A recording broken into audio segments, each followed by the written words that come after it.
பேரன்பு கொண்ட பெரியோர்களே, என்னை வாழ வைக்கும் தெய்வங்களான அன்பு தாய்மார்களே,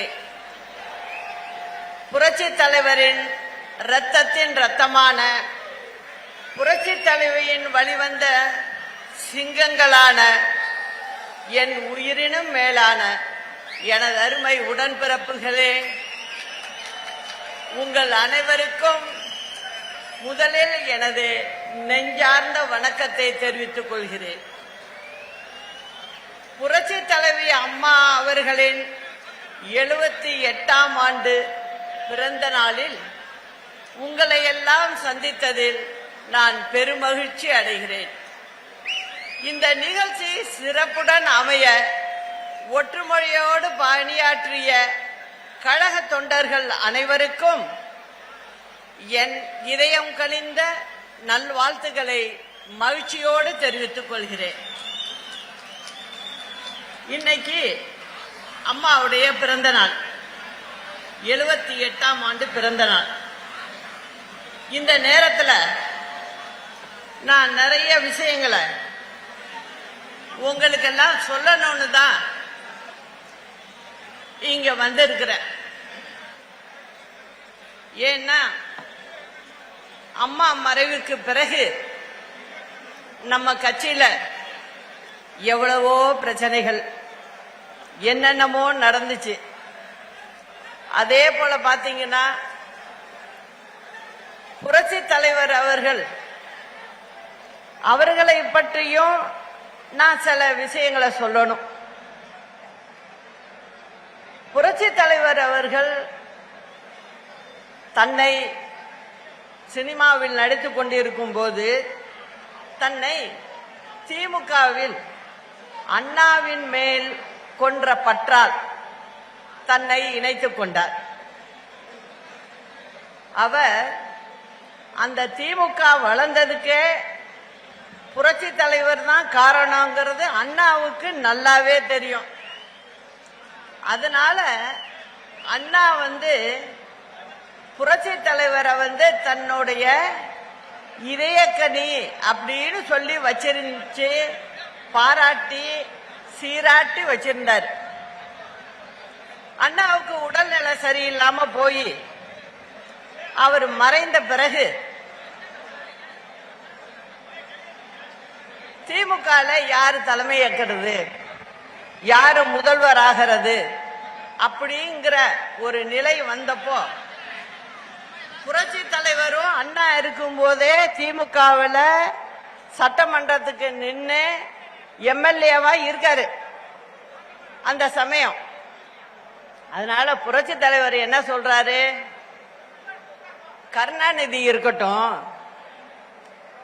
அவருக்கு எல்லாருடைய சப்போர்ட்டும் தேவைன்னு புரட்சி தலைவரே எல்லார்கிட்டையும் போய் பேசி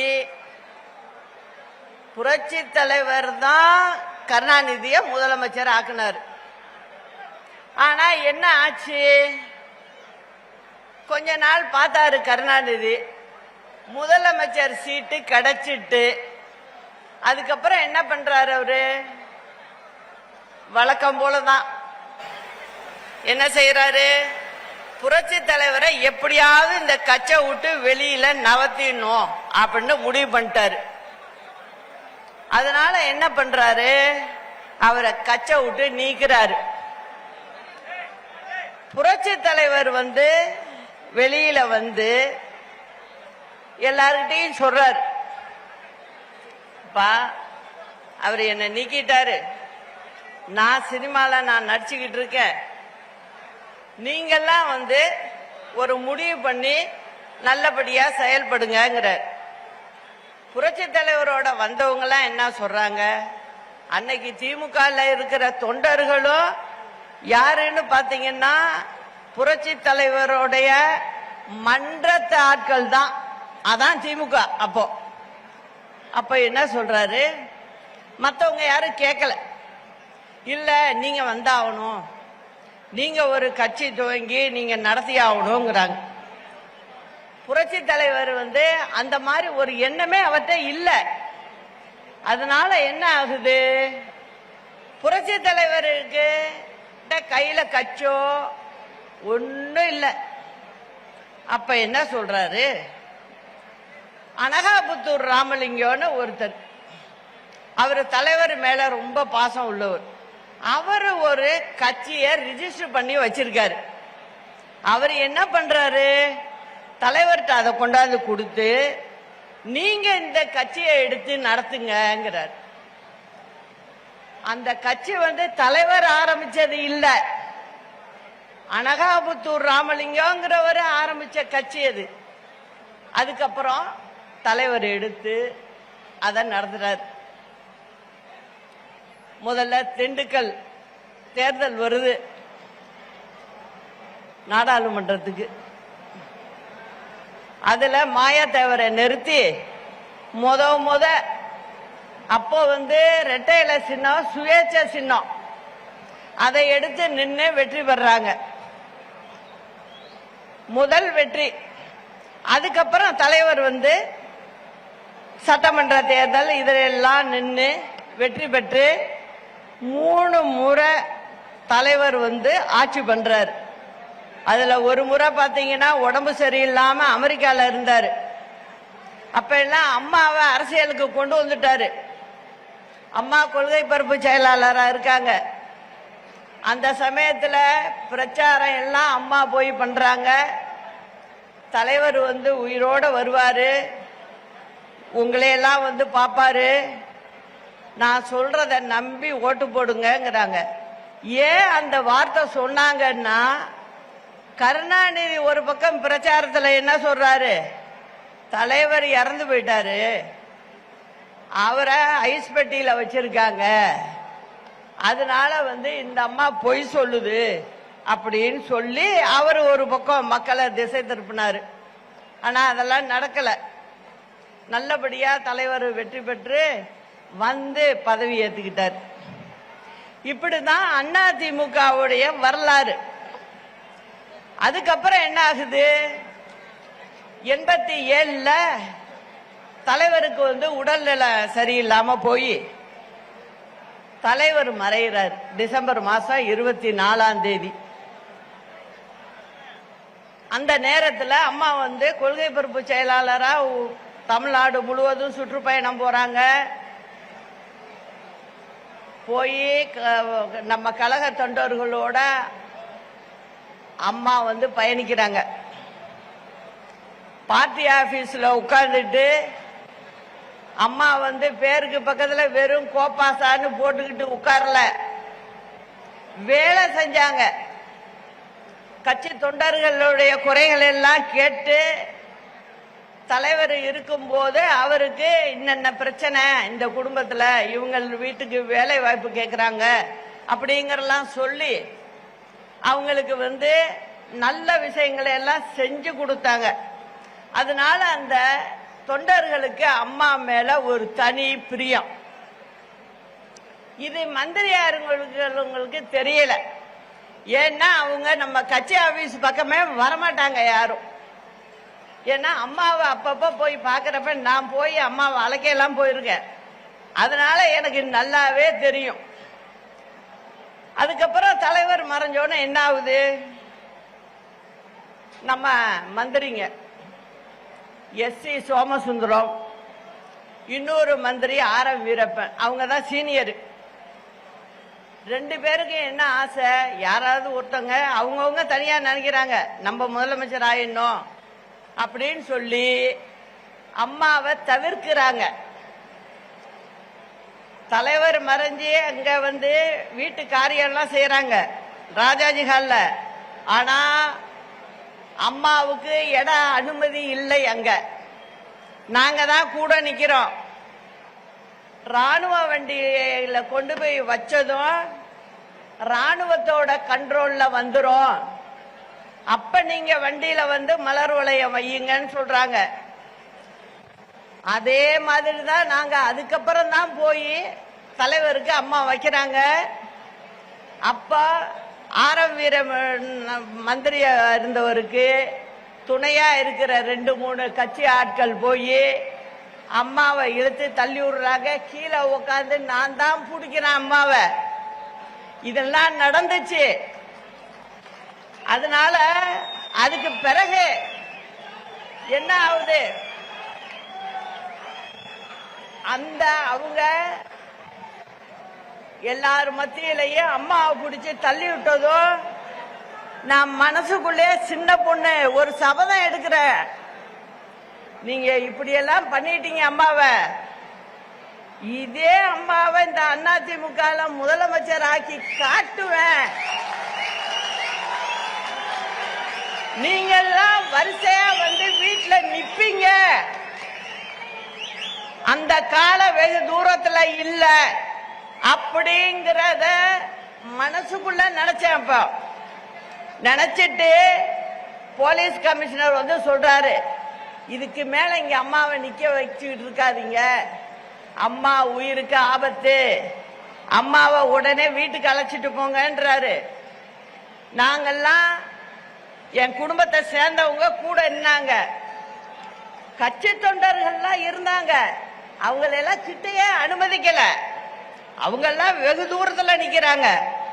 நாங்க அம்மாவை அழைச்சிட்டு போயஸ் கார்டை வீட்டுக்கு கொண்டு போனோம்.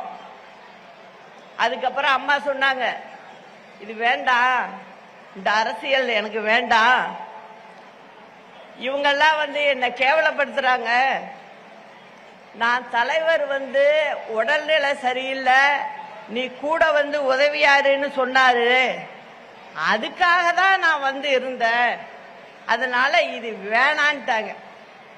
அப்ப நான் சொன்னேன், உங்களை சீண்டிட்டாங்க, அதனால இவங்களை நம்ம சும்மா விடக்கூடாது, ஒரு முறை நாள் நம்ம வந்து காட்டணும் அப்படின்னு சொல்லி புடிவாதம் பண்ணி இருக்க வச்சு, அதுக்கப்புறம் அம்மா வந்து தேர்தல் களத்துக்கு வராங்க. அப்ப நம்ம கட்சி இப்ப இருக்கிற மாதிரிதான் ரெண்டா பிரியுது, பிரிஞ்சு சேவல் புறா தனித்தனியா நின்னோம். சேவல் 27 தொகுதியில வெற்றி பெற்று முதல் பெண் எதிர்கட்சி தலைவரா அம்மா ஆகுறாங்க தமிழ்நாட்டில். அதன் பிறகுதான் திரும்ப தேர்தல் வருது, எதிர்கொள்றோம், வெற்றி பெற்று 91ல முதல்வர் ஆகுறாங்க. அது மாதிரி அம்மா கிட்டத்தட்ட 15 வருஷம் தமிழ்நாட்டு மக்களுக்காக முதல்வர் ஆகி எண்ணற்ற திட்டங்களை எல்லாம் செஞ்சிருக்காங்க.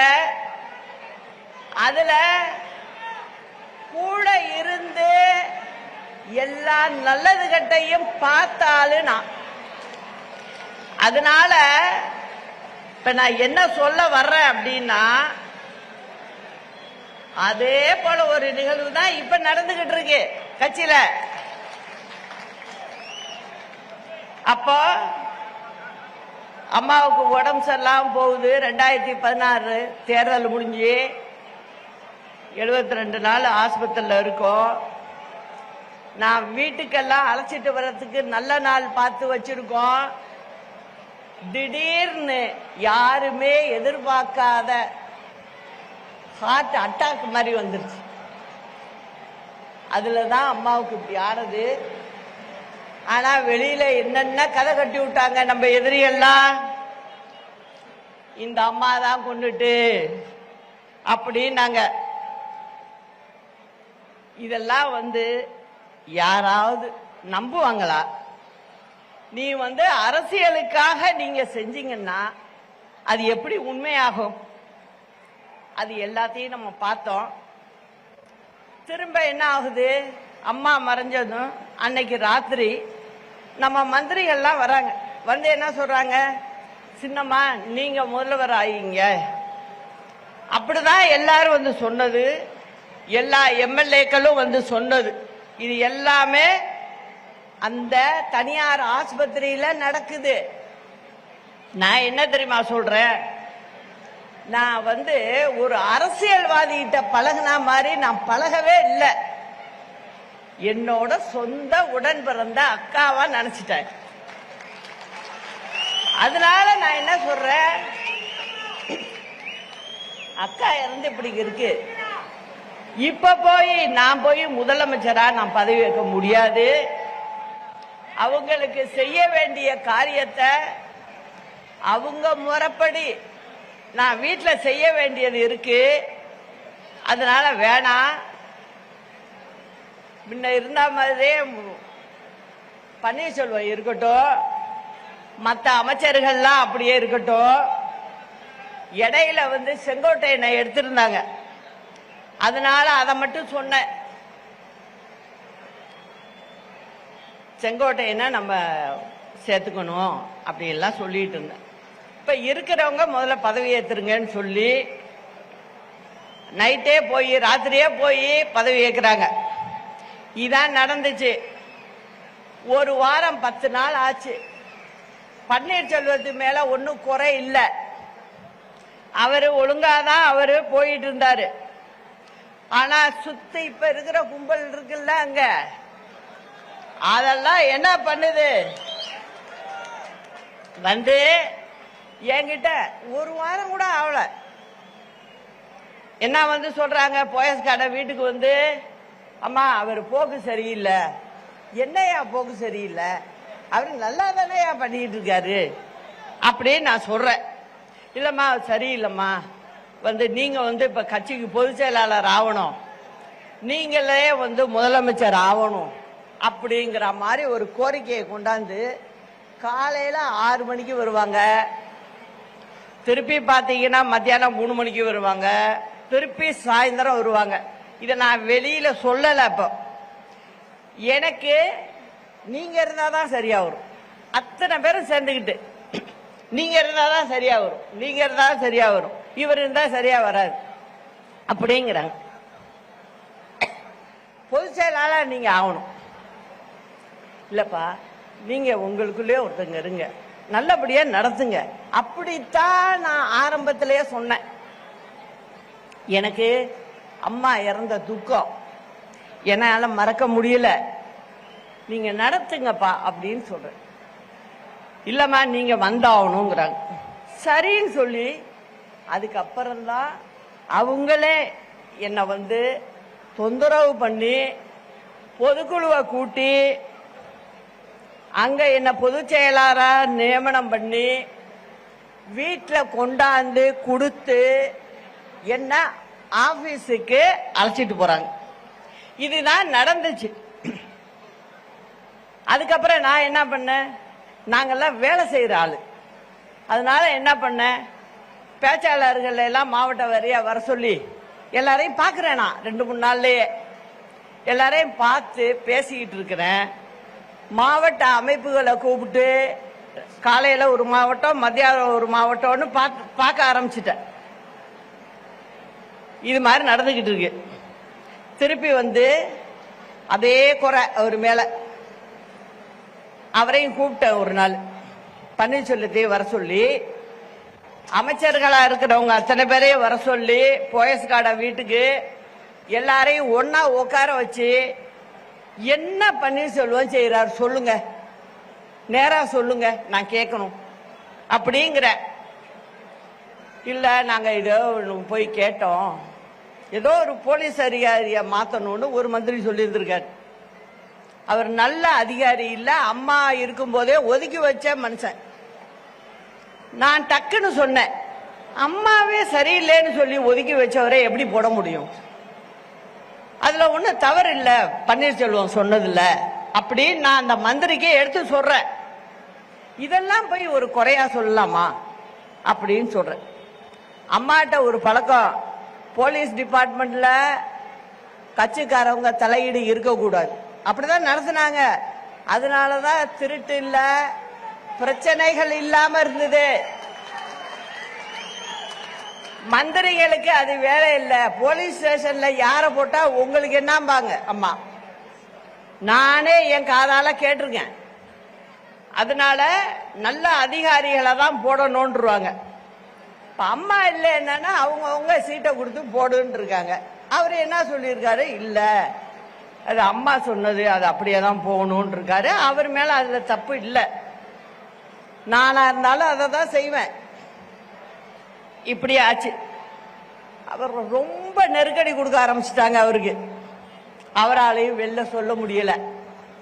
அதுக்கப்புறம் பார்த்தேன், இதை எப்படியோ விட்டுட்டு போனா பிரச்சனை பெருசாகும் அப்படின்னு சொல்லி அதுக்கு பிறகுதான் நான் ஆகுறேங்கிற முடிவுக்கு வந்தேன். இல்லைன்னா நான் வந்திருக்க மாட்டேன். பொதுச் செயலரா இருந்து நான் கச்சா பார்த்துக்கிட்டு இருந்திருப்பேன். ஆனா இந்த பிரச்சனை உள்ளுக்குள்ள புகஞ்சதுனால இதை தடுக்கிறதுக்கு ஒரு வழி இதுதான் அப்படின்னு முடிவு பண்ணி தான் நான் ஒத்துக்கிட்டேன். அதுக்குள்ள பன்னீர்செல்வத்துக்கு என்ன ஆச்சோ தெரியல. அவருக்கே தெரியும், எல்லாரையும் வச்சு ஒன்னா வச்சுதான் பேசுற. என்ன ஆயிடுச்சு, திடீர்னு போய் அம்மா சமாதியில போய் உட்காந்துட்டாரு. போய் உட்காந்து தர்ம உத்தரவுட்டாரு. அது யாரோ சொல்லி இருக்காங்க, எல்லாருக்கும் புரியும். ஏதோ கேட்டு அவரு ஏதோ பண்ணிட்டாரு. கடைசியில் அதே இன்னை வரைக்கும் அவருக்கு சிக்கலாயிடுச்சு. அது வேற. அதனால இந்த மாதிரி ஆணிச்சு பிரச்சனை. அதுக்கப்புறம் எங்க கேஸ் முடிச்சு நாங்களே மறந்துட்டோம். தீர்ப்புக்கு வெயிட் பண்றோம். 1 வருஷத்துக்கு மேல இருக்கு. திடீர்னு பாத்தீங்கன்னா நான் போய் லெட்டர் கொடுத்துட்டேனா முதலமைச்சர்னு, கவர்னர் ஆளே இல்ல, வெளில போயிட்டாரு. அதுக்கப்புறம் என்ன பண்ணோம், அதுக்குள்ள தீர்ப்பு வருது, சீக்கிரமா வருது, 4 ஆண்டு சிறை தண்டனை அப்படின்னு வருது. நான் அதுக்கெல்லாம் பயப்படல. நான் அதுக்கு பயப்படல. என்னோட கவனம் பூரா என்ன இருந்தது, கவர்மெண்ட கலைக்க விட்டுற கூடாது, நம்ம கவர்மெண்ட உட்கார வச்சுட்டு போகணும். அந்த பொறுப்பு அதிகமாயிடுச்சு எனக்கு. அதனால என்ன பண்ண, தீர்ப்பு வந்தது, 1 வாரம் டைம் கொடுக்க சொல்லு, எனக்கு இங்க வேலையெல்லாம் இருக்கு, முடிச்சுட்டு வரணும்னு. அங்க டெல்லியில உள்ள ஜட்ஜி என்ன சொல்லிட்டாரு, கொடுக்க முடியாது, நாளைக்கு சாயந்தரம் 6 மணிக்கு பெங்களூர் ஜெயிலுக்கு போயாகணும் அப்படின்னு சொல்லிட்டாரு. உடனே என்ன பண்ற, உடனே எம்எல்ஏக்களை கூட்டி உட்கார வச்சு நான் பேச வேண்டியதெல்லாம் சொல்லி, இப்ப இருக்கிறார் இல்லையா, இவரை முதலமைச்சரா தேர்ந்தெடுத்தோம். நான் பேரை சொல்ல கூட விரும்பல, எனக்கு வரமாட்டேங்க.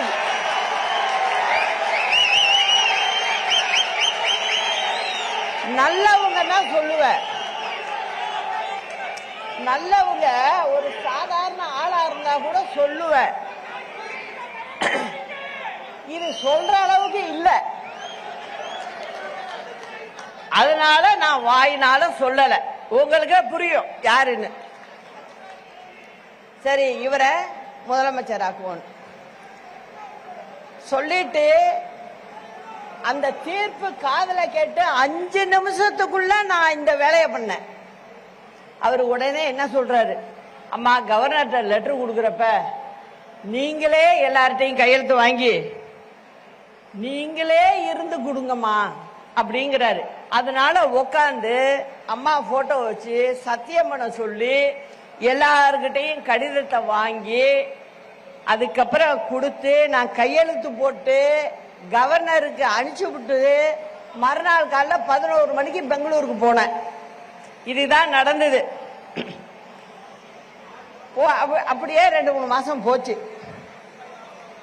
அப்ப எல்லாம் இவர் எப்படி என்ன அப்படிங்கறது எனக்கு சரியா தெரியல.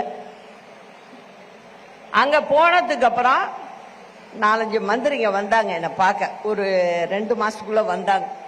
வந்து எல்லாரும் பார்த்துட்டு பேசிட்டு இருந்துட்டு, அம்மா நீங்க சென்னை ஜெயிலுக்கே நம்ம மாத்திக்கலாம், நீங்க ஏன் பெங்களூர்ல இருக்கணும் அப்படின்னு கேட்டாங்க. அதுல செங்கோட்டையன் ரொம்ப கேட்டார். அது அம்மா இங்க மாத்திக்குவோம், நம்ம செக்ரட்டரி ஹோம் செக்ரட்டரி லெட்டர் கொடுத்து பெங்களூர் ஹோம் செக்ரட்டரிக்கு கொடுத்தா போறோம், நம்மளுக்கு இங்க டிரான்ஸ்பர் கொடுத்துருவாங்க, அதனால நீங்க நம்ம ஊர் ஜெயிலுக்கு வந்துடலாம். நான் ஏதோ தெய்வாதீனமா எனக்கு கடவுளே சொன்னிச்சு போல இருக்கு, இல்லைன்னா நான் இன்னைக்கு பேசிக்கிட்டு இருப்பேனாங்கிறதே கஷ்டம். அதனால நான் யதார்த்தமா சொன்னேன், இல்ல செங்கோட்டையன் நான் இங்கே இருக்கேன் பெங்களூர்லயே. நான் சொன்ன காரணம் வேற என்னன்னா, நீங்க அரசாங்கத்தை நடத்தணும். திமுகவுக்கு சொல்றதுக்கு இப்ப ஒண்ணுமே இல்லை.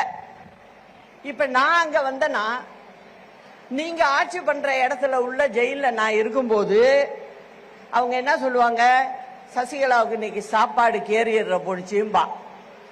இந்த மாதிரி இன்னைக்கு கொண்டு போய் சொந்தக்காரவங்க போனாங்க, 40 நிமிஷம் தான் பார்க்கணும், அரை நாள் உட்காந்து பார்த்துட்டு வந்தாங்கன்னு சொல்லுவாங்க. இதெல்லாம் நமக்கு தேவையா? வேண்டாம். நீங்க ஆக்கப்பூர்வமான வேலையை பாருங்க. மக்கள் வாக்களிச்சிருக்காங்க, நம்ம வேலையை பார்க்கணும். அதனால வேணாம், நான் இங்கே இருந்துட்டு வந்துடுறேன் அப்படின்னு சொல்லி வேண்டான்னு சொல்லிட்டேன். அப்புறம் பின்னாடி போக போக தான் தெரிஞ்சிச்சு எனக்கு, நம்ம வேண்டான்னு சொன்னதுதான் நல்லது அப்படின்னு நினைக்கிற அளவுக்கு வச்சுட்டாரு. அது போகட்டும். அதுக்கப்புறம் என்ன ஆகுது, கொஞ்ச நாள் பார்த்தீங்கன்னா திடீர்னு ஒரு பொதுக்குழுவே அதுக்கு தானே இருக்கு, நீக்கிறதுக்கு. அதனால என்னன்னா, உடனே ஒரு பொதுக்குழுவை கூட்டி என்ன நீக்கிறாங்க. நான் ஒரு முதலமைச்சரா உட்கார வச்சுட்டு போயிருக்கேன். அப்ப எப்படியாப்பட்ட ஆளா இருக்கணும்? என்ன நீ ஒரு பேப்பரை தூக்கி போடுற மாதிரி போட்டா எப்படி இருக்கும்? நான் எப்போதுமே கோபத்தை காட்டுறதே இல்லை. அது தலைவரோட பழக்கம். அது நான் தலைவர்கிட்ட ஒரு 3-4 வருஷம் பேசிட்டு இருந்திருக்கேன். அப்ப சொல்லுவாரு, அவரு சொல்றது ரொம்ப பதிஞ்சு போச்சு அப்போ எனக்கு.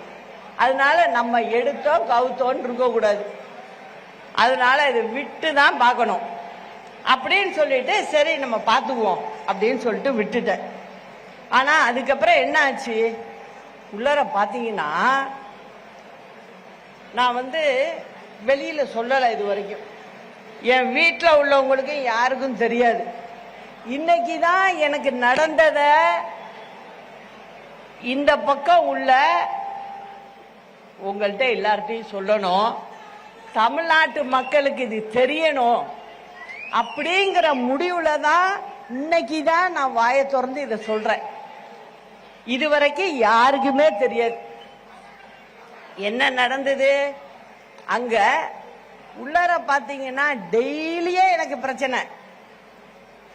இவர் இங்க இருந்துகிட்டு அங்க உள்ளவங்களோட பேசிக்கிட்டு, ஆபீசருங்களை எல்லாம் கையில போட்டுக்கிட்டு, நான் உக்காந்தா தப்பு, அங்க நின்னா தப்பு, இப்படிதான் அந்த ஜெயிலையும் நான் இருந்துட்டு வந்திருக்கேன். அதுக்கப்புறம் என்ன ஆகுது, இடையில என்னுடைய கணவருக்கு உடம்பு சரியில்லை, பார்க்கணும்னு கேட்கிறாரு. அதனால பரவல் கொடுங்க, விடுப்பு கொடுங்க அப்படின்னு சொல்றாங்க. அப்ப அந்த ஆபீசருக்கு நம்ம வக்கீல் போய் லெட்டர் கொடுக்கிறாரு. சாதாரணமா எல்லாருக்கும் கொடுக்கறது 15 நாள் கொடுப்பாங்களாம். அதே போல எனக்கும் 15 நாள் கொடுத்தாங்க. அந்த 15 நாள் கொடுத்துட்டு அந்த அம்மாவை ரெடி ஆகி வர சொல்லுங்க, நீங்க அழைச்சிட்டு போங்க அப்படின்னாங்க. நான் எஸ்பி ஆபீஸ்ல உட்கார்ந்துருக்கேன். அப்ப எஸ்பி கேக்குறாரு, மெட்ராஸ்ல இருந்து பதில் வரல எங்களுக்கு. எனக்கு அந்த ஊர் ஜெயில் தான் பரவல் கொடுக்கணும். அவங்க 15 நாள் கொடுத்துட்டாங்க. ஆனா இங்க இருந்து பதில் வர மாட்டேங்குது. நம்ம உட்கார வச்சுட்டு போன அரசாங்கத்துல இருந்து பதில் வரல. என்ன வருது, கமிஷனர் பேசுறாரு.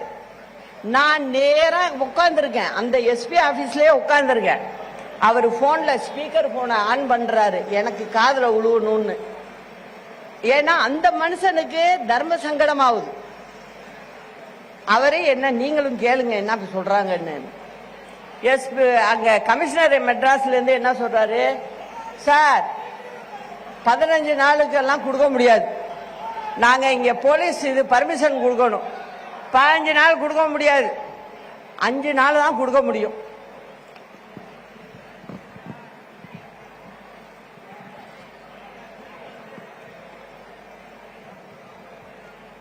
அஞ்சு நாள் தான் கொடுக்க முடியும். அதுக்கு மேல கொடுக்க முடியாதுங்கிறார். அந்த இவர் கேட்கிறாரு ஜெயில் சூப்பரண்ட், சார் ஜெயில கொடுக்கறது நாங்க கொடுக்கறோம் 15 நாள், நீங்க எப்படி அதை வேண்டான்னு சொல்ல முடியும்? நீங்க போலீஸ் பர்மிஷன் மட்டும் கொடுங்க. இல்ல சார், சிஎம்ஏ சொல்றாரு 5 நாளைக்கு மேல கொடுக்க வேண்டான்னு. அதனால நான் என்ன சார் பண்ண முடியும்? நீங்க என்னை பத்தி ஆபீசர்களுக்கெல்லாம் தெரியும், நியாயமா இருப்பேன்னு. நீங்க சின்னம்மாட்டே ஒரு வார்த்தை சொல்லுங்க சார், அவங்க ஒத்துக்குவாங்க சார்ங்கிறார். நான் எதுக்கு உட்காந்துருக்கேன்? சரி பரவாயில்லைங்க, அதிகாரி என்ன பண்ண முடியும்? மேல உள்ளவங்க சொல்றப்ப அதிகாரி ஒன்றும் பண்ண முடியாது. பரவாயில்ல 5 நாள் பரவாயில்ல, நான் பார்த்துட்டு வந்துடுறேன். அப்புறம் 5 நாள் கொடுக்குறாங்க. அடுத்தது நம்ம எங்க தங்குறோம்னு கொடுக்கணும். நான் யதார்த்தமா போயஸ்கான வீட்டுல இருந்தானே ஜெயிலுக்கு போனேன், அதனால நான் அந்த அட்ரஸே கொடுக்குறேன். உடனே அங்கேருந்து வருது திருப்பி 14 கண்டிஷன். இந்த மாதிரி யாருக்கும் வந்தது இல்லையா, அவர் பார்த்ததே இல்லைங்கிறாரு சர்வீஸ்ல. என்ன கண்டிஷன் வருது? நீங்க சொந்தக்காரவங்கள பார்க்க கூடாது, பிரஸ்ஸ பார்க்க கூடாது, நேரா ஒரு வீட்டில் இருக்கீங்க, வீட்டில இருந்து நேரா மருத்துவமனைக்கு போகலாம், மருத்துவமனையில இருந்து நேரா வீட்டுக்கு தான் வரணும், வேற எங்கேயும் வெளியிலே போக கூடாது. ஆஸ்பத்திரிக்கு போங்க வீட்டுக்கு வாங்க, ஆஸ்பத்திரிக்கு போங்க வீட்டுக்கு வாங்க, வேற எங்கேயும் நீங்க போக கூடாது அப்படின்னு சொல்லிட்டாங்க. சரிங்க அப்படின்னு நான் சொல்லிட்டேன். அப்புறம் போயஸ்கார்ட வீட்டில் தங்க கூடாது, அது மெயின் கண்டிஷன்ல வருது, தங்க கூடாது. அப்படி போயஸ்கார்ட வீட்டில் தான் தங்குவேன்னா இந்த 5 நாளையும் கேன்சல் பண்ணிடும் அப்படிங்கிறாங்க. நான் சரி உயிருக்கு போராடுறவங்கள போய் பார்த்தாகணும். சரி பரவாயில்ல, என்னோட சொந்தக்காரவங்க வீடு ஒன்று இருக்கு, அங்க நான் தங்குறேன், டி நகர்ல தங்குறேன் அப்படின்னு சொல்லி அதுக்கும் ஒத்துக்கிட்டு போனேன். அதுக்கப்புறம் அவர் மறைஞ்சதுக்கு பிறகு தகவல் வருது, அதுக்கும் 15 நாள் கொடுக்க முடியாது, 10 நாள் தான் அப்படிங்கிறாங்க. பொதுவா எங்க பக்கம் எல்லாம் 15ஆம் நாள் தான் காரியம் எல்லாம் பண்ணுவாங்க. ஆனா வேற வழி இல்லை, ஏன்னா எனக்கு கொடுக்கல. அதனால 10ஆவது நாள் பண்ணிட்டு நான் அன்னைக்கே புறப்பட்டு பெங்களூருக்கு போனேன்.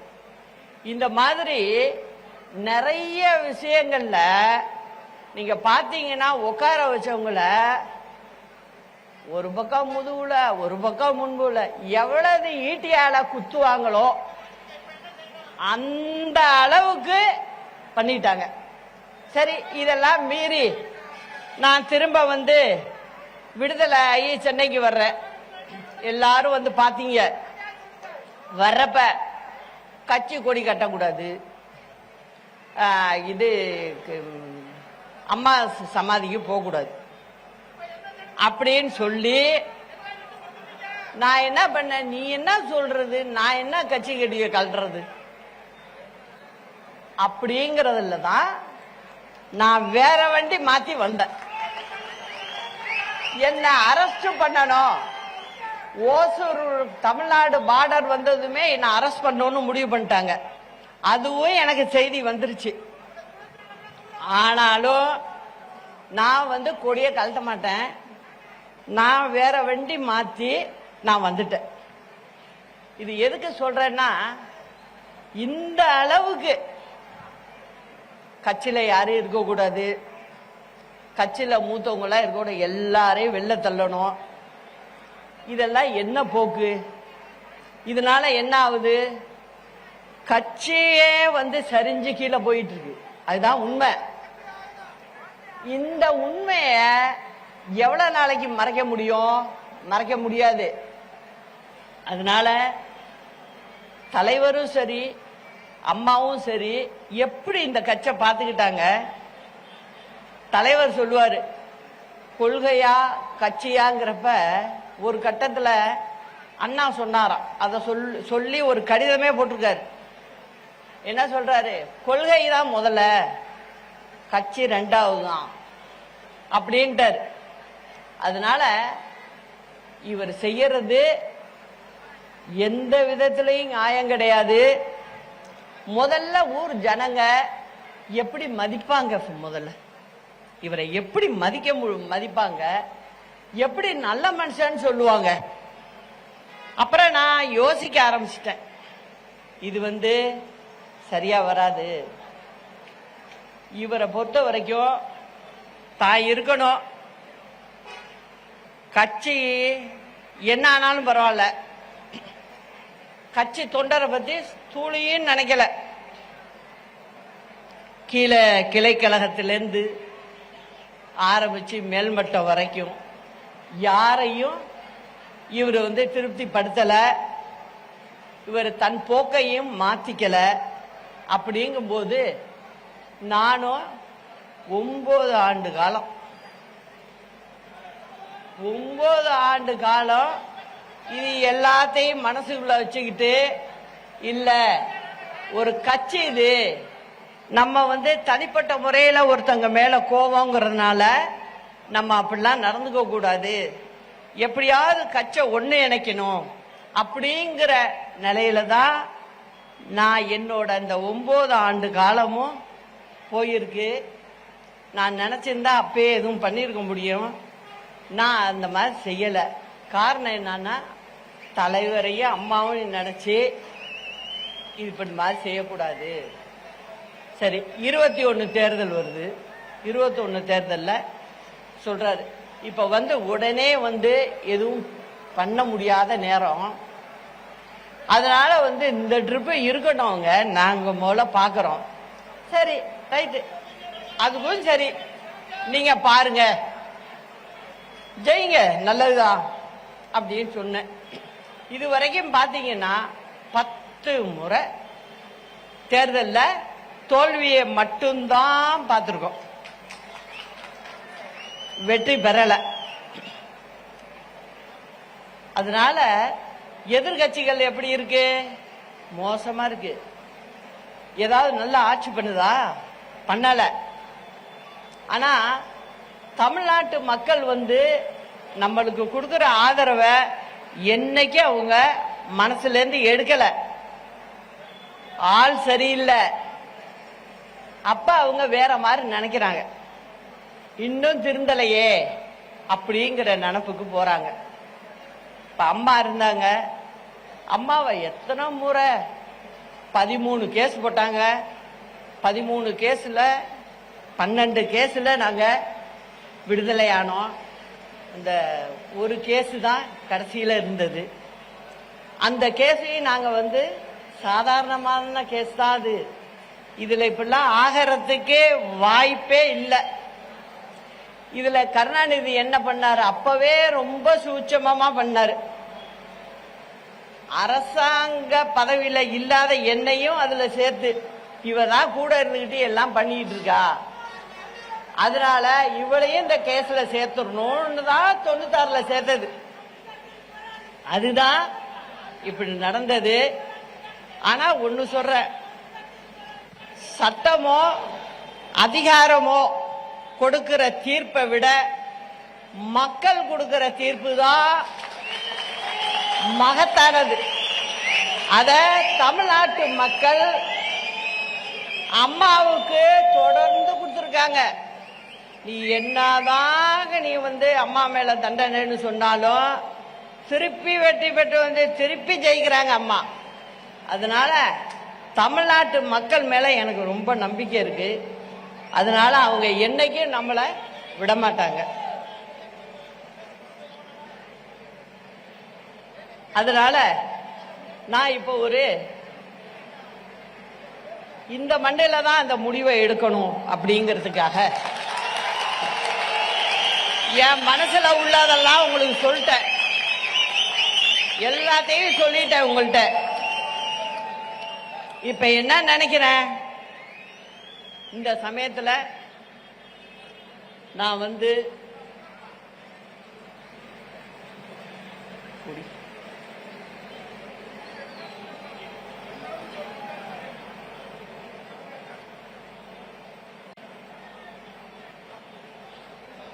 நான் பேசாம இருந்தேன்னு வச்சுங்க, நான் இந்த மாதிரி 9 வருஷம் இருந்த மாதிரி தொடர்ந்து இருந்தேன்னா